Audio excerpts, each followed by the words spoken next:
My brother who got his wife pregnant with no plan, and my parents kicked me out of my own room for them. So I gave them an ending they never saw coming. I'm a 26-year-old male, and for the last year or so, I've been living with my parents in the city. It sounds pretty basic, right? But it's not what you think. This wasn't some move back home because I can't afford rent situation. I'm actually the one who bought the house. I pay the entire mortgage, cover all the groceries, bills, everything. My parents? They don't pay a dime. To give you some background, my parents, Liz, a 52-year-old female, and Tom, a 55-year-old male, are both retired teachers. They'd been living out in the country for years, but after they stopped working, they decided they wanted to move to the city.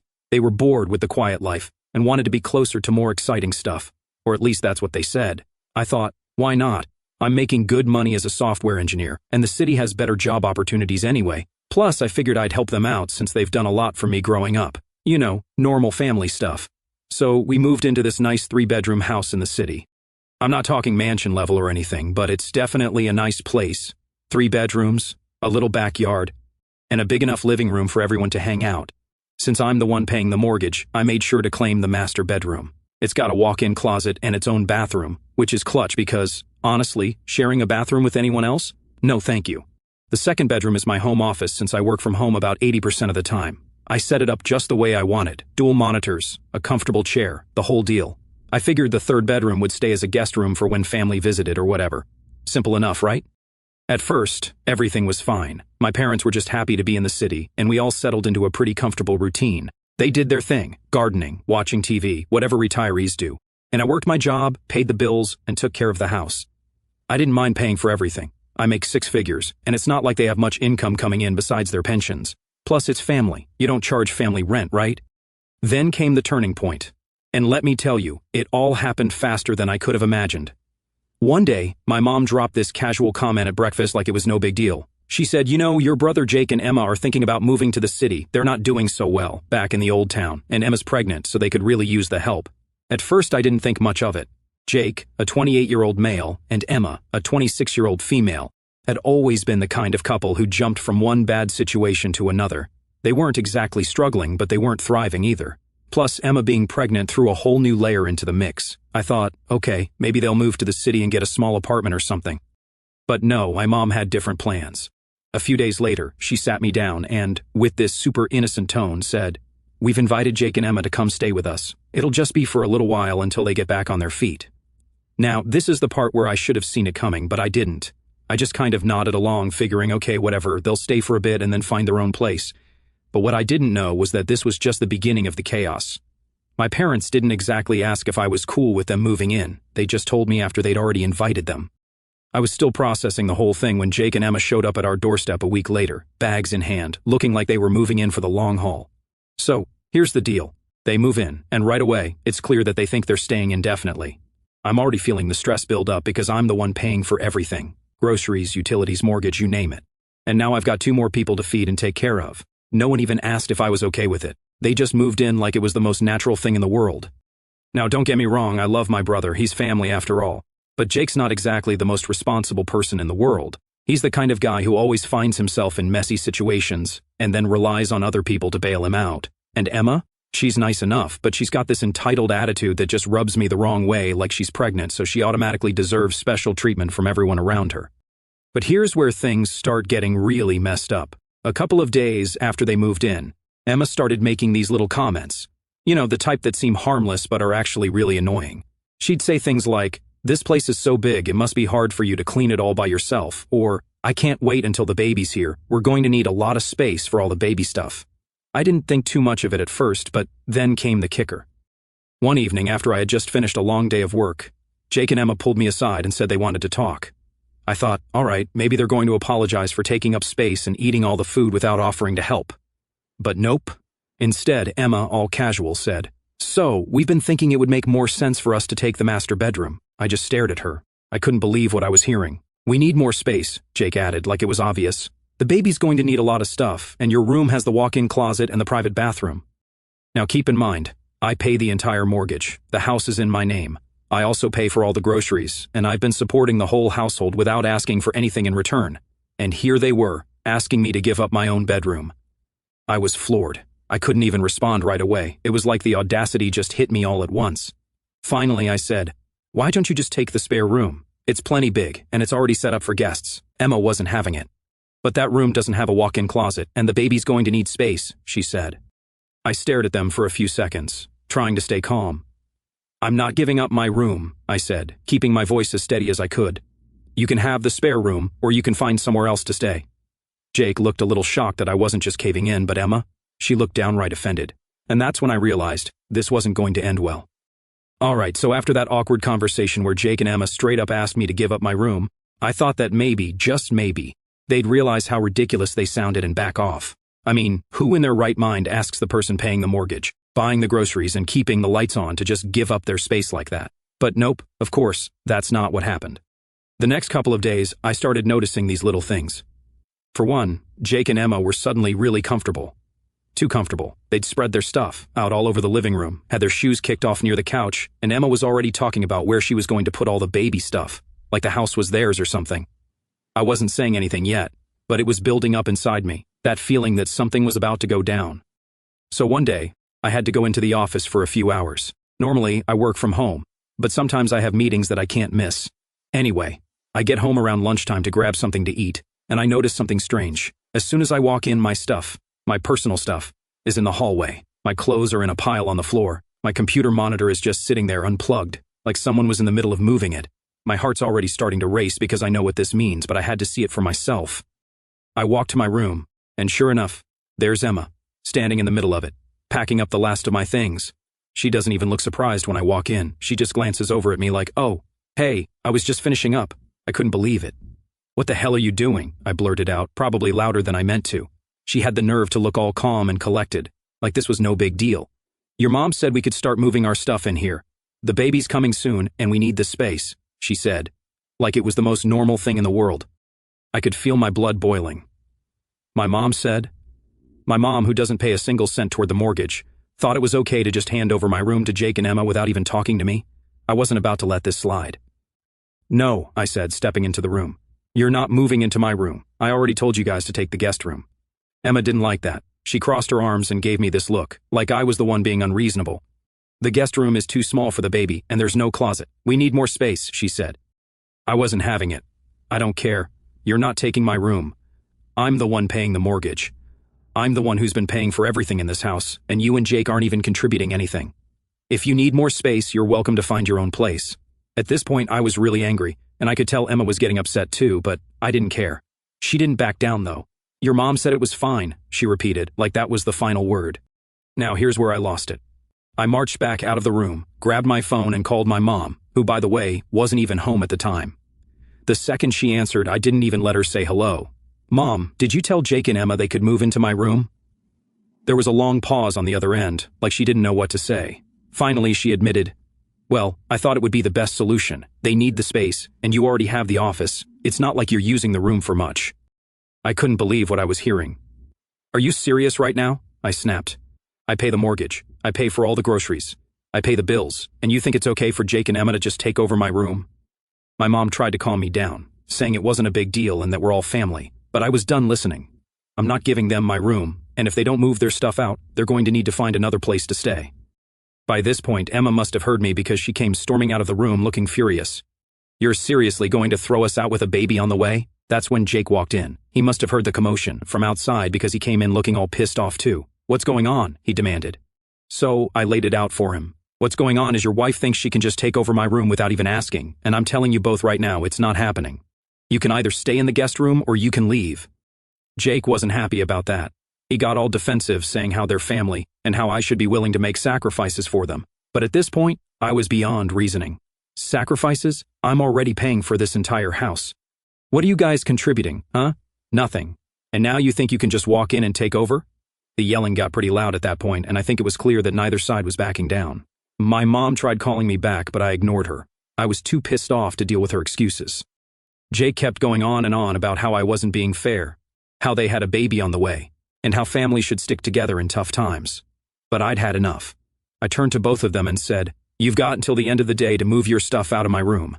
If you don't, I'll move it out for you." Emma stormed off, slamming the door behind her, and Jake just stood there glaring at me like I was the bad guy. But I didn't care. I wasn't about to let them walk all over me in my own house, especially when I was the one paying for everything. For the rest of the day, I stayed in my office, trying to cool down. I didn't want to deal with either of them, and I knew if I went back out there, it would just turn into another argument. But deep down, I knew this was just the beginning. They weren't going to take this lying down, and I had a feeling my mom would get involved again. But I wasn't about to back down either, not this time. After that blow-up with Jake and Emma, I thought maybe, just maybe, they'd finally back off. I mean, I was crystal clear. My room wasn't up for grabs and they could either stay in the guest room or find somewhere else to live. It seemed pretty simple to me. But of course, things didn't go that smoothly. The next day, I kept mostly to myself. I wasn't looking for more drama, and honestly, I was still fuming from how things had gone down. I spent most of my time working in the office, trying to pretend like everything was normal. But by the time dinner rolled around, I could feel the tension in the air. It was like everyone was avoiding each other, tiptoeing around the elephant in the room. I didn't mind the quiet. If Jake and Emma were finally going to stay in the guest room without causing more issues, I figured I could live with that. But then something happened that pushed me over the edge. That evening, I walked into the kitchen to grab some food. I had bought all the groceries, like I always do, but when I opened the fridge, it was practically empty. I'm talking about food I had just bought 2 days ago, gone. I checked the freezer, same deal. I knew my parents didn't eat like that, and it wasn't me, obviously. So who else could it be? Jake and Emma. They'd probably helped themselves to everything without even asking.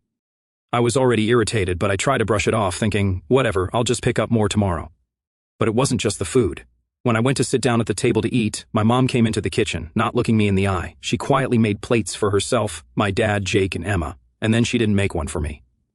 At first, I thought she must have forgotten, so I just kind of waited. But she finished serving everyone and sat down. I was left standing there like an idiot, watching as they all started eating.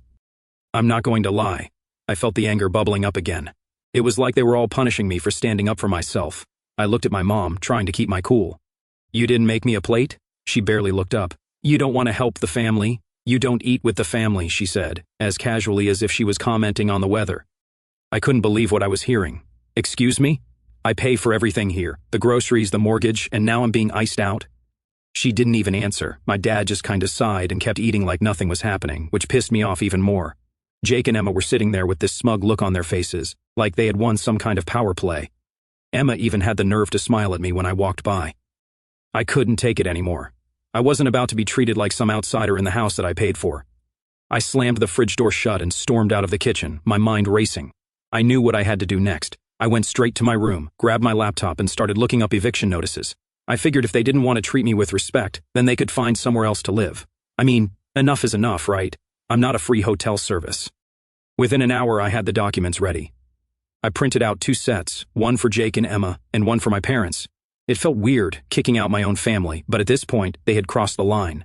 They'd been disrespecting me for weeks, acting like the house was theirs, and then freezing me out because I wouldn't cave to their ridiculous demands. I wasn't going to put up with it anymore.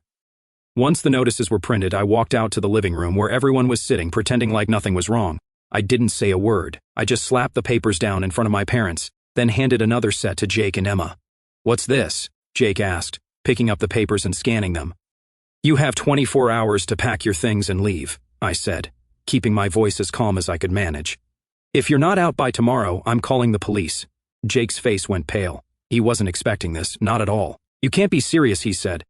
Oh, I'm serious, I replied. I'm done with this. You've been freeloading here without contributing a thing, and now you think you can take over my house? No, not anymore. Jake stood up, glaring at me, but I didn't budge. I was taller than him, bigger than him, and I wasn't going to be intimidated by his little temper tantrum. We're family, he said through gritted teeth. You can't just throw us out. Yes, I can, I said, stepping closer. I'm the one who pays for this house. Not you, not Emma, and not Mom and Dad. If you don't want to be respectful, you don't get to stay here. Emma, of course, started crying, as if that was going to change anything. I'm pregnant, and you're kicking us out? What kind of brother are you? I'm the brother who's been paying for everything while you two take advantage of me, I shot back. You have 24 hours. That's more than generous. Jake looked like he wanted to argue more, but I could see the realization starting to sink in. I wasn't bluffing. My mom, who had been sitting there quietly this whole time, finally spoke up. You can't do this, honey. They're your brother and sister-in-law. This is family. But I didn't care anymore. I've already done it, I said, pointing to the eviction notice in her hands. You've got 30 days to find somewhere else too. If you're not gone by then, I'll be taking legal action. The room went dead quiet after that. My dad didn't say a word, just sat there staring at the table like he didn't know what to do. My mom looked like she was about to cry, but I wasn't backing down. This wasn't about being nice anymore. This was about standing up for myself and not letting them walk all over me. After a few long minutes, I walked back to my room, leaving them to process everything. I locked my door, sat down at my desk, and took a deep breath. I'd just done something I never thought I'd have to do, kick out my own family. But you know what? It felt good. It felt right. I wasn't going to be taken advantage of anymore. The house was dead quiet for the rest of the night. No one came to my door, no one tried to argue with me. I think they all realized that I wasn't messing around anymore. If they didn't respect me, they didn't deserve to live here. I slept better that night than I had in weeks. After handing out those eviction notices, I figured the tension in the house would either explode, or everyone would finally back off and take me seriously. Either way, I knew there was no going back. I'd drawn my line in the sand, and I wasn't about to let anyone step over it again. But instead of the blow-up I was expecting, the house got quiet. Too quiet, honestly. The morning after, I woke up earlier than usual, just because I couldn't really sleep. I guess I was kind of waiting for something to happen, like maybe Jake would come banging on my door demanding I change my mind, or maybe my parents would start pleading with me to reconsider. But none of that happened. When I finally walked into the kitchen to make breakfast, it was empty. No one was up yet. No Jake, no Emma, no parents. For a second, I thought maybe they had packed up in the middle of the night and left without saying anything, but I knew that was just wishful thinking. I made my coffee, sat down at the table, and waited. I wasn't in the mood to make small talk, and I wasn't in the mood to explain myself again. What I'd done was necessary. They'd pushed me too far, and there was no way I could keep living like that. They didn't respect me, and they sure as hell didn't respect the fact that I was paying for everything. All I wanted was some basic decency, and they couldn't even give me that. After a while, my mom came into the kitchen, her face looking like she'd barely slept. She didn't say anything at first, just grabbed a cup of coffee and sat down across from me. It was the first time we'd really been alone since I handed her the eviction notice. The awkward silence hung in the air for what felt like forever before she finally spoke up. "Honey," she started, her voice soft and tired. "I know things have gotten out of hand."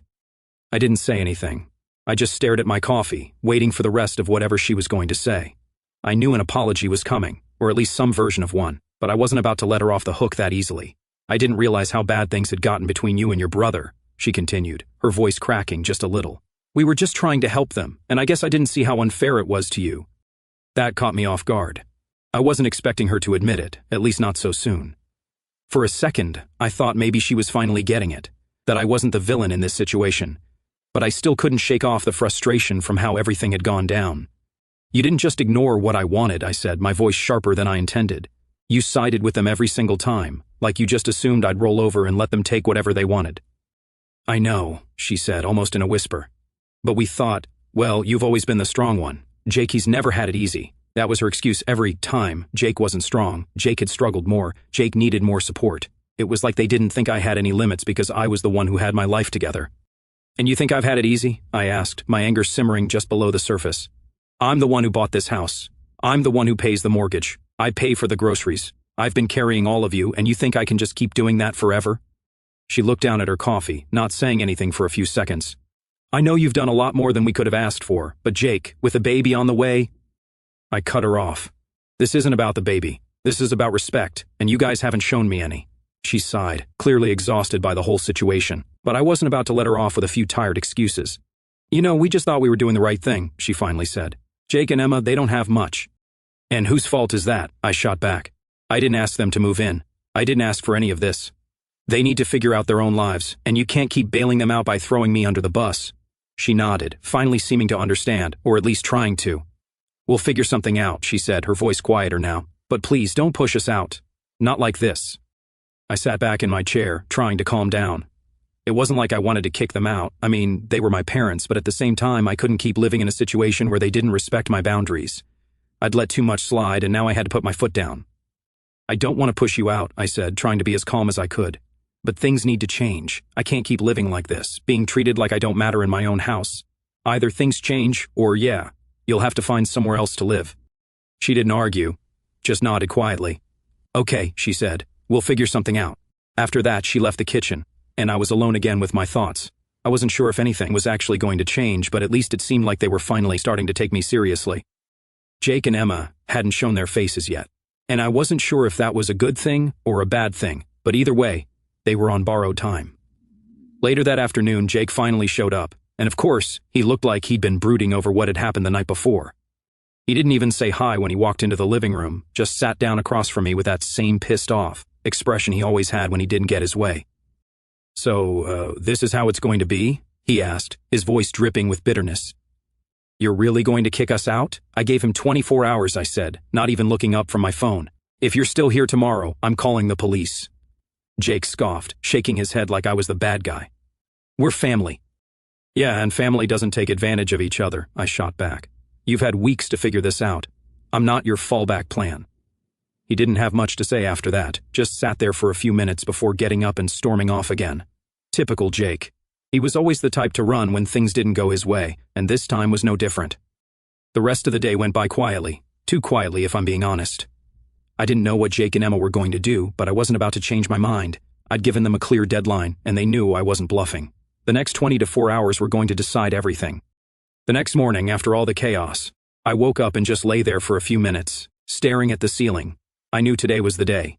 Jake and Emma had 24 hours, and now that deadline was ticking away. It was weird, though. I wasn't even mad anymore. I'd already accepted what had to happen, and at this point, it was more about following through. When I got up and headed into the kitchen, I noticed right away that the house felt different. Not tense exactly, but just quiet, like the calm before something big happens. No one was in the kitchen, so I figured I'd make myself some breakfast. The fridge was still kind of empty from the last raid Jake and Emma had on the groceries, but I made do with what was left. As I sat there eating, I started thinking about how this whole situation had spiraled out of control so fast. I mean, it wasn't that long ago that things were fine. My parents and I were getting along, I was working, paying the mortgage, covering the groceries, and life was just kind of moving along like normal. Then Jake and Emma show up, and everything went off the rails. It's crazy how fast things can change when people start feeling entitled to stuff they didn't earn. A couple of hours later, I heard someone coming down the hallway. It was my dad. He walked in quietly, grabbed a cup of coffee, and sat down at the table across from me. He didn't say anything at first, just took a sip and looked out the window. Finally, he spoke. Jake and Emma are leaving today. I didn't respond right away. I wasn't sure if he was telling me because they had decided to leave on their own, or if he was just reminding me of the deadline. Either way, I nodded and kept eating. They don't have anywhere to go, he continued, his voice low. They're going to stay at a motel for a while, until they figure things out. I stopped mid-bite and looked at him. Part of me felt bad, but the bigger part of me knew this was what had to happen. I'd been too nice for too long, and if I didn't put my foot down now, they'd just keep taking advantage. I gave them time, I said, keeping my voice steady. I didn't want it to come to this, but they left me no choice. He didn't argue, didn't try to guilt-trip me, which was surprising. He just nodded and kept drinking his coffee.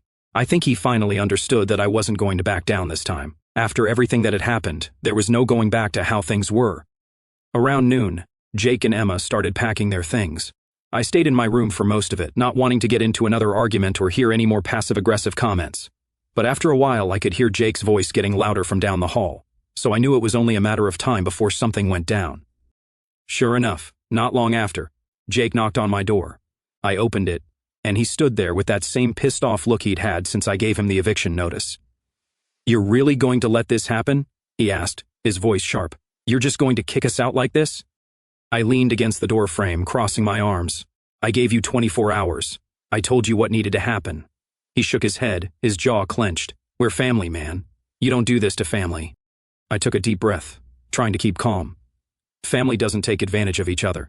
I'm not just kicking you out for no reason. You've been freeloading here for weeks without contributing anything. I've been paying the mortgage, the groceries, everything, and instead of being grateful, you tried to take my room and push me out of my own house. I'm not going to let that happen." Jake didn't say anything for a few seconds. I could tell he was mad, but there was nothing left for him to argue. He knew I was right, even if he didn't want to admit it. "So that's it, huh?" he finally muttered. "You're just throwing us out?" "I'm giving you the same option I gave you yesterday," I replied.